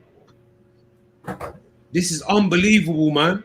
We're moving at a snail's pace, Igal. We should be sprinting like Usain Bolt in an Olympics final, bro. This is unreal, bro. It's just obviously if I was year in year out, it's unreal, man. Aslan, if I was to highlight a window where we did sprint, it was when we bought Xhaka, and then a few weeks later, Kante became available. Ooh. Just saying, it does work 2 ways round. No. Gunnar, are you sure about that, bro? Because from my knowledge, like 100%, we were linked to Kante first. Because we dillied and dallied, we ended up going for Granit Xhaka. So that's the news of my ears. You went with the easier deal that could be done. Never dealt with agents. One second, guys. Aslan completely dodged the question. Which one do you prefer? Bro, I want Basuma, bro. Fuck both of these guys, bro. Okay. We'll talk about that in a second. Harry, who do you prefer? I'd prefer Locatelli. I just think he's better, a bit more mobile, and I think he'll fit in a bit more naturally. because he's kind of a little bit more left-sided base. So I'd go Locatelli. I kind of agree with Samuel. I don't want to be too harsh on Neves because there's a lot of players in our team who have almost hit their ceiling, but I don't know if I've seen enough of Neves at Wolves. And then I think about if he comes to Arsenal with a different level of pressure and expectation, is it going to be a good fit? In all honesty, I don't think Neves is an upgrade on Granit Xhaka. I think they're exactly the same player. I think Neves is slightly more mobile, but I think they're exactly the same. They've both got a good shot on them. They're both good at moving the ball forward. Neves a little bit more mobile. I think Locatelli is a serious upgrade on Granit Xhaka. And if we're looking for a similar profile to Granit Xhaka, I think Locatelli's that. But obviously what I think we need is a Basuma, because that's what we need in the middle, is energy and aggression and legs. But if we're talking about upgrading the profile of Granit Xhaka, I honestly don't think Neves is that much better. I think it's baby steps. I don't think that's enough to make a difference. I'd rather go with Locatelli. Because let's not forget, Kieran Tierney bombing on is really important to how we play, and having someone who can marshal that left side of defence or that left zone is quite important. And I think that would be a little bit more natural for Locatelli. But anyway, I would go for Locatelli. Okay, so guys, I'm going to have to go soon. But before we go, we're going to have to talk about the Tammy Abraham thing, if it's real or fake. And we're going to have to talk about some other things too. So let me just get this one. Let me just get this one out there right now. The whole thing with Locatelli, we're going to end it off here, okay? Let me just end it off here. Locatelli is going to only join Arsenal if Juventus stop pursuing him. And personally, if Juventus do stop pursuing him, he's going to try to still stay in Italy somehow. We've seen pictures of him today with the immediate family, loving life in Italy. I don't think he's going to want to leave Italy to come to England right away. I think he might want to stay there. I could even see Sassuolo accepting Arsenal's bid and him rejecting Arsenal, because he's already rejected us once by saying he prefers to go to Juventus. He might actually formally reject us if things escalate to a certain level. So I don't want the embarrassment. Let's keep it moving. Forget about if Edu or sends Locatelli the weather forecast for this week, I reckon he'll come over, because the weather this week in London is banging. Harry, it's not about that. I think he recently got married and he's got his whole family set up and everything. He's not going to want to leave Italy. Yeah, but again, it's 31 degrees on Sunday, bro. It's 31 degrees. I love the banter, bro. And so the money he could offer him would blow Juventus's money out of the water as well. Guys. First thing first, Tammy Abraham to Arsenal. What are you saying, Samuel? Fake news, bro. 100% fake news. No, not real. No? Straight to the point. Yeah. £40 million. Better than Martial. You taking him? No chance, bro. Not a chance. No chance. Okay. Fucking same question. Tammy Abraham. Chelsea want to offload Tammy Abraham, and they're thinking Arsenal would be willing to take him. Harry, it's you. Oh, sorry, bro. Sorry. I'm just replying to someone's comment. He asked me how long have I been watching Locatelli for. I mean, Tammy he's got Abraham. Locatelli's name wrong, so. I don't listen, man. We spoke about this last night on Spaces. Tammy Abraham it's like one of those gamble signings that he could be good, but it's like, are we in that position to be taking those gambles? It reminds me a bit of Danny Welbeck when you get a player at Man United who was kind of in and out of the team, and you take a gamble and it works out, but it doesn't work out, or it doesn't work out essentially. So I don't know. I like Abraham. I think he's a good player. He's quite raw, but once again, man, if we're looking to change the narrative of this team and change our future and make us into a bigger and better club, can we afford to be taking any more gambles or risks? I don't think we can. But in the same respect, can we attract those big seasoned professionals? Maybe we can't. So unfortunately, maybe Abraham, other sort of players we've got to go for. No disrespect to him, but we've got to go for those fringe players at top clubs and who are looking to resurrect their career or turn their fortunes around. So I don't know, man. It's a tough one. It's a tough one. He's hardly played last season as well, so it's really hard to talk about him in terms of what he's actually done last year. Guys, don't start this. We don't want Johnny and Monster coming fighting us. Show. What are you saying? Trash, bro. Fuck this, bro, man. No, it's fake news, man. There's no way. I don't look at it as there's no way that we could want to replace Lacazette for Tammy Abraham. And then the worst thing is we're saying as a fringe player for even us. So if we're gonna have him as a fringe player, why on earth are we maxing out 40 million on a fringe player? Even if we go to get him for 25 mil, I would rather what's his name? Ederson Edouard from Cell. He's still there, isn't he? Edouard. Yeah.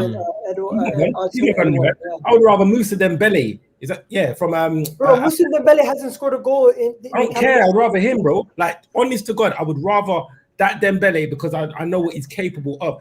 Like, you look at Tammy Abraham, yeah. That's cap, bro. That's cap. No, bro. Listen, I asked in the space yesterday to all of them Chelsea fans, and I said, "What is Tammy Abraham good at?" Do you know what they turned around and said? Goal scoring. It's like, bro, no. What is his strength? Like, as a player, what does he do? Is he good at holding up the ball? Is he good at headering? Does he have a good first touch? Can he dribble well? Can he do? They man just said goal scoring. Goal. Are they okay, bro? This Brett. All right. Has Tammy Abraham ever scored from outside the box? Yes. Has he? Mm. Really? Yeah. In 2016, March 23rd, I think it was about 9 p.m. No, I don't know. He reminds me of Adebayor. His playing style reminds me of Adebayor a lot, like tall and leggy. It's a little bit like infectious, like a lot of work rate, but sometimes it's a little bit loose. But also, Shocks, we've got Balogun and we've got Martinelli. And if we're talking about giving Balogun the minutes, then we can't keep on stunting these players' growth, which I don't think we are. But by signing someone else like that, then you're just thinking, well, where are these guys going to get minutes? There's no European football next year. But Harry, this is why I tie it into keeping Lacazette for one more season. People turn around to me and say, but Lacazette isn't good enough. But what you said perfectly summarized. I dropped off the stream at that time. He is getting more out of the younger players around him. And if you look at Lacazette and Aubameyang, what they can do is take Martinelli and Balogun underneath their wing and give them that kind of pathway to the first team, rather than just being like, now you're here in the first team, as opposed to signing Abraham. I would prefer that. I wouldn't say Abraham's terrible. To answer Show's question, I would just say there's a lot of things that he does to a proficient standard. He doesn't have a standout quality, but that doesn't mean that his overall quality is bad. But I just don't see it improving. On Lacazette or Aubameyang. She's like, I don't see it. Chelsea play a false nine to avoid playing Tammy Abraham. And it's so true, isn't it? Yeah. Gunner Express, you're next. Don't want him? I'm not entertaining it, bro. I don't want Bambi on ice. I'm going to have to get these links out. Island, take it away. Bro, fake news. I'm not entertaining this off of one bit. I don't want scraps of a rival club, right? And look, there's been evidence clear as day.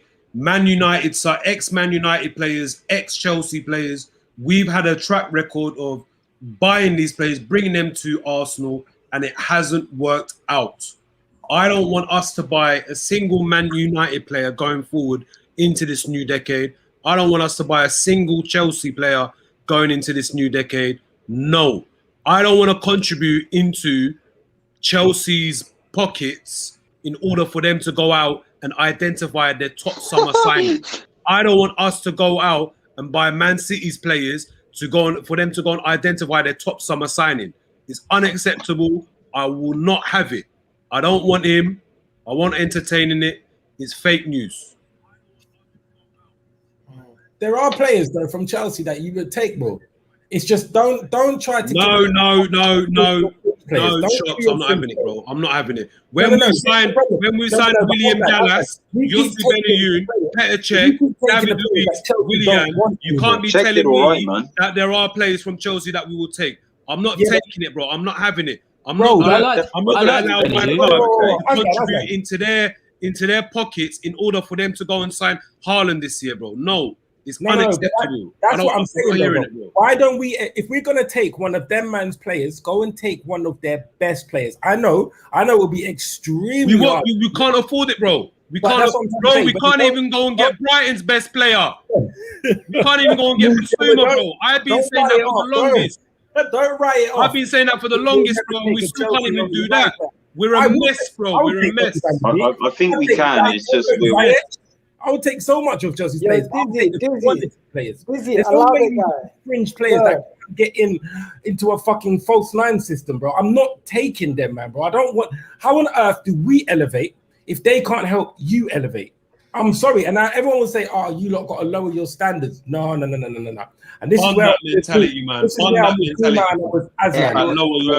When rival fans tell us we need to lower our expectations, you're taking the fucking piss, bruv. I had an argument with Prime. No, it wasn't an argument. It was a back and forth with Prime, and he was trying to convince me that we need Abraham. And I was like, "Hold the fuck on!" I said, "Do you need Abraham?"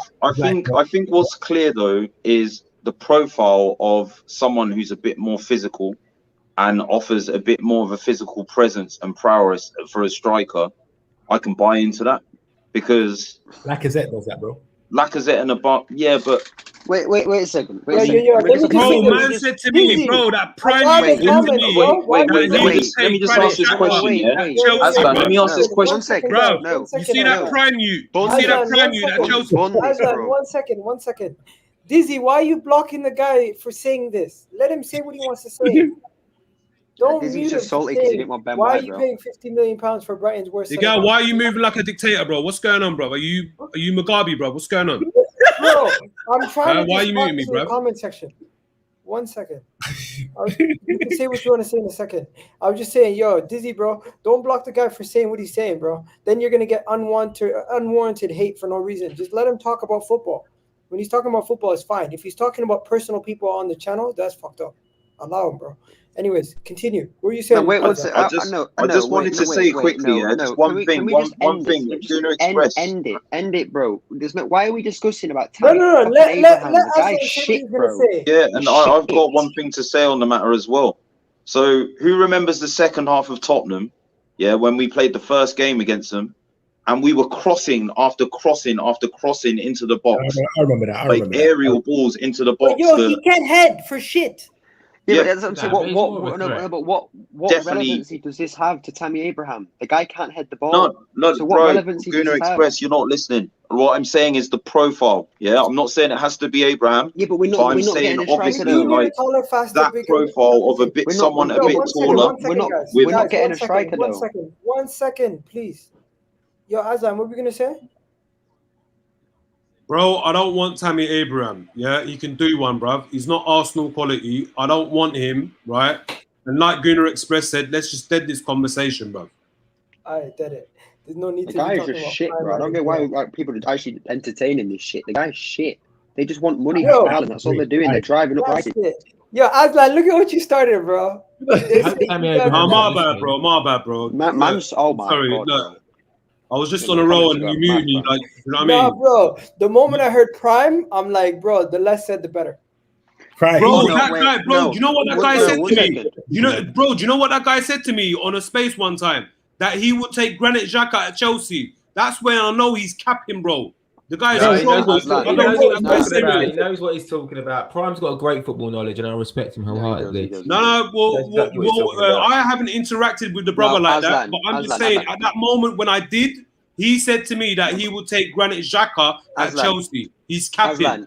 Let me tell you why. Let me tell you why what Harry just said is correct. He said in that same argument, whatever shocks that debate, he said that Saka's better than Mason Mount, and that is why he has brilliant ball knowledge, because Saka's better than Mason Mount, bro, and he admitted it. So it's all good. Prime knows what he's doing. Yeah, well.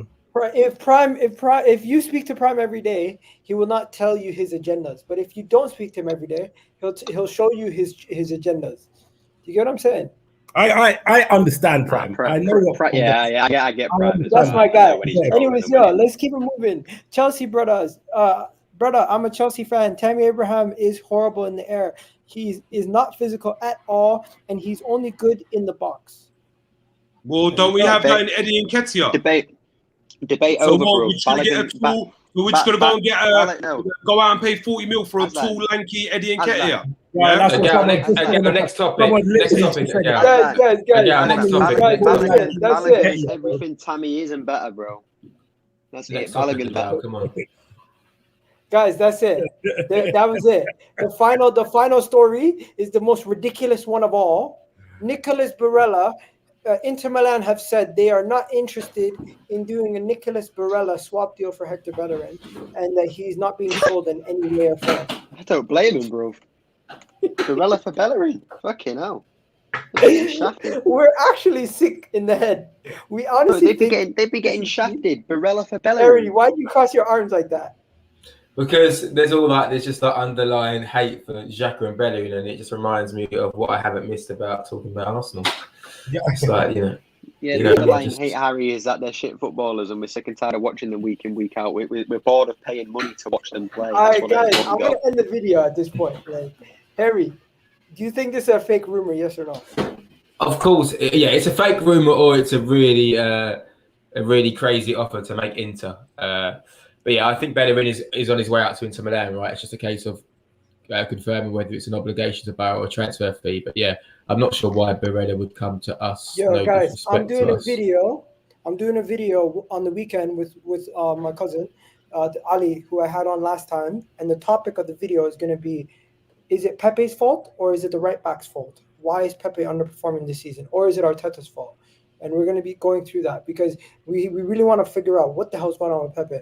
And I was going to ask you guys right now, but I don't want to ruin it. So I'll ask you guys on Monday. But guys, just think about that. And you should see the video either tomorrow or Sunday. I'm going to be bringing that out. Also, I'm not going to be doing any streams unless something crazy happens, like we signed Congo, or Aouar deal is done and he goes to Spurs, or something crazy happens, basically. You ain't doing the video until 2 weeks then, bro. What? You're not doing a video for the next 2 weeks then, bro. No. I'll be back Monday. It's just I'm joking, bro. No. But yo, Harry, thanks for coming on. Appreciate it. Guys, everyone, thanks for coming on. And guys, I appreciate you guys backing me whenever any of these guys are coming at me. Appreciate it, bro. Big up. Yeah, 100%, bro. Love and light to you.